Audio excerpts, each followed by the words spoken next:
And we are back on WGN-TV Political Report. A new analysis by the Cook County Treasurer's Office shows Black and Latino suburbs have been hit hardest with recent tax hikes. But commercial properties are bearing the brunt of those increases, adding up to more than 6% from 2020. A second installment of county tax bills, it's coming this month on the way. And the Treasurer says it's time to revamp the entire system. You know what? This is a system that's not working. To no one's fault, it's not working. It has to change. It can't go on like this. Well, my next guest is in charge of setting the value for properties across Cook County. He's been preaching reform of the system since his days on the campaign trail. Cook County Assessor Fritz Kagi joins me this morning via Zoom to talk more about this and more. Mr. Assessor, good to see you. Thank you for your time. Been wanting to talk to you. Thanks for having us, Paul. Good to be with you here this morning. You heard what Treasurer Maria Pappas said. She made 2 points, one of which the system is broken and it's really nobody's fault. 2 questions. Is it broken and whose fault is it? It sure is broken. When we look at our state, more than any other place in the nation, owners of commercial properties and homeowners have to bear more of the cost of school than any other part of the country, and schools are the majority of our tax bills. So that is one of the deepest injustices that I as assessor can't fix, but I talk about all the time. What I can do is make sure that we don't layer on additional distortions and unfairness by having distortions in our assessment system, which is about splitting up that burden that Maria was talking about. And what we've done is we've delivered and followed through on making sure that we're rebalancing the tax base so that more reflects where market values are, so that homeowners are bearing less of the burden than they were under Berrios, and we've really followed through on that. You can see in the tax bills that sent out, residential property tax bills on average were only up 1%. Well, let me ask you, I know you tie assessments to market value, and recently there was an op-ed from the president of the Chicagoland Chamber of Commerce. He calls for the opposite, and you were sort of anxious to respond to him. So if you could tell us why market value is the right thing to tie it to, especially since obviously under COVID, you actually reassess things as a result of market value. Talk a bit about that and why the president of the Chicagoland Chamber of Commerce is wrong. Well, I found it a little bit ironic that I, as a government servant, have to explain the importance of using market values and good data to have our assessments, and he was calling for the exact opposite. So I thought that was ironic.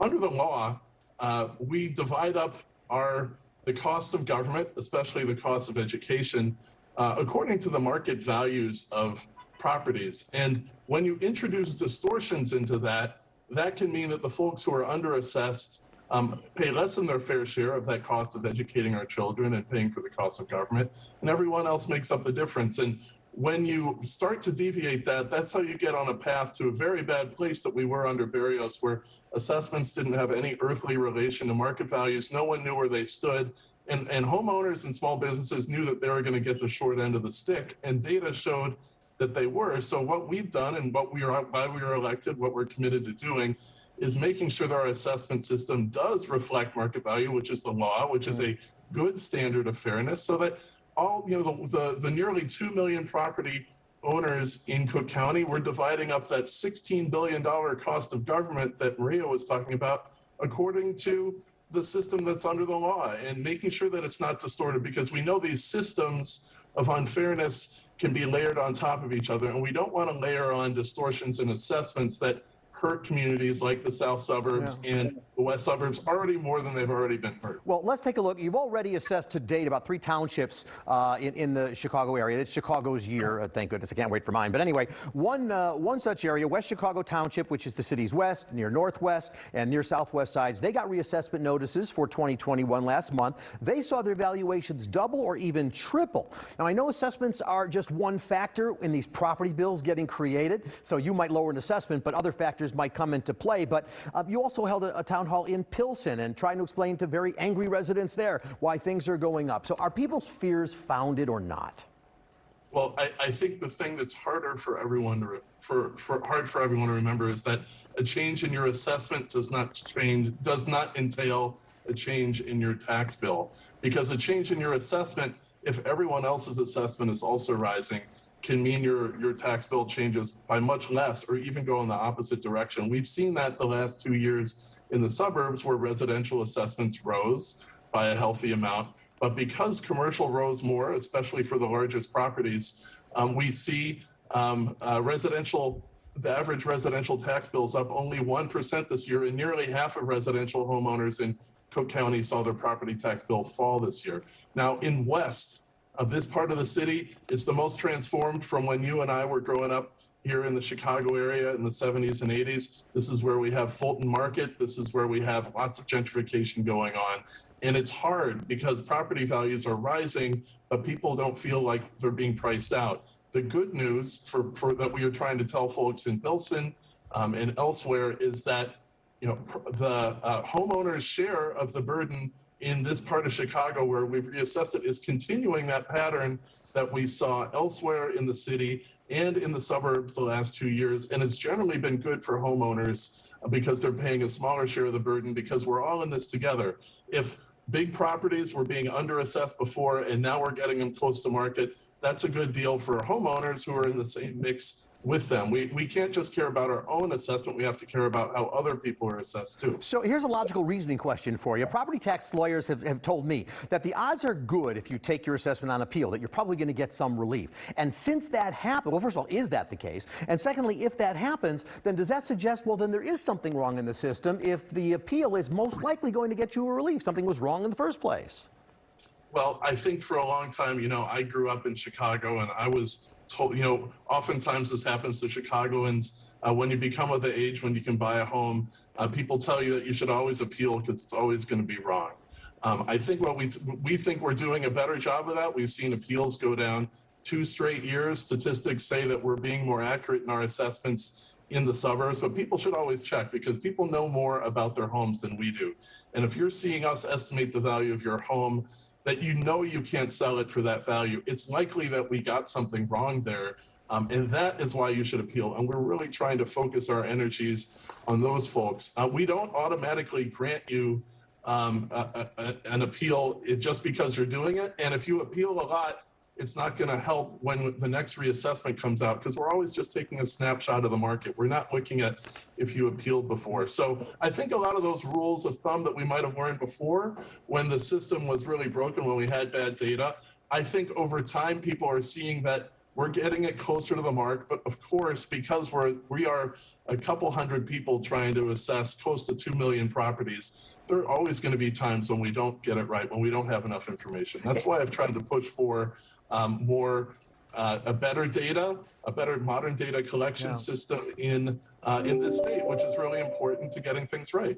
There are several levels to an appeals process. It starts with the assessor. It moves through other avenues, including the Property Tax Appeals Board. Number one, that's been around since '95. You don't like the Property Tax Appeals Board. You have some criticism, so you could address that. But let me also ask you, does the average person who files an appeal have the same chance as a commercial building, somebody with the powerful lawyers behind them who go through the process? When you appeal at our office, all our analysts are doing is looking at the data. They don't look at who your lawyer is. Actually, for commercial assessments, we've anonymized it so that our analysts don't even see who the lawyer is. And really, homeowners are the experts on their own home. They know more about their home than a lawyer does. So on the residential side, residential homeowners are just as likely, actually probably even a little bit more likely to be successful in their appeal than a lawyer would be. For commercial, that sometimes the real estate markets are complex, so it can depend, but you do not need a lawyer. It is your money, and we just want people to know that this is all based on data. It's not based on who you know. The thing that's more troubling to me, Paul, is that the more you layer on additional layers of appeal, the more inequitable the system becomes, because by the time you get to the 4th venue, like the Property Tax Appeals Board that you were talking about, it's no longer about fairness. It's about people who have access to power, who can come up with rather ornate arguments or excuses for lowering their value. And the only people who are left by that, that 4th venue, they're the powerful. They're the people who have the most money. They're know how to work the system. And it's the average Joe that ends up taking more of the burden. And in the case of the Property Tax Appeals Board, when someone wins an appeal there, it is cash out of the coffers of your school board and your village, and it just gets piled on to everyone else. So I see this as a classic symbol of systemic inequity that's just creating more inequity. It serves no real good purpose for people in Cook County. And that's why I wrote that editorial with Barbara Flynn Curry, the former majority leader. Yeah, Cook County Assessor Fritz Kagi, thank you so much for the time. Actually, tax bills are already aligned. You can see them. I've seen mine. I've cried. Thank you for being with me today. I appreciate it. Thanks, Paul, and thanks to the viewers out there. Have a good weekend. You too. Coming up next. And I am so proud of the work that we've done to move Illinois in the right direction, and we're just getting started. Let's let today be the day that Illinois Republicans begin the march to victory.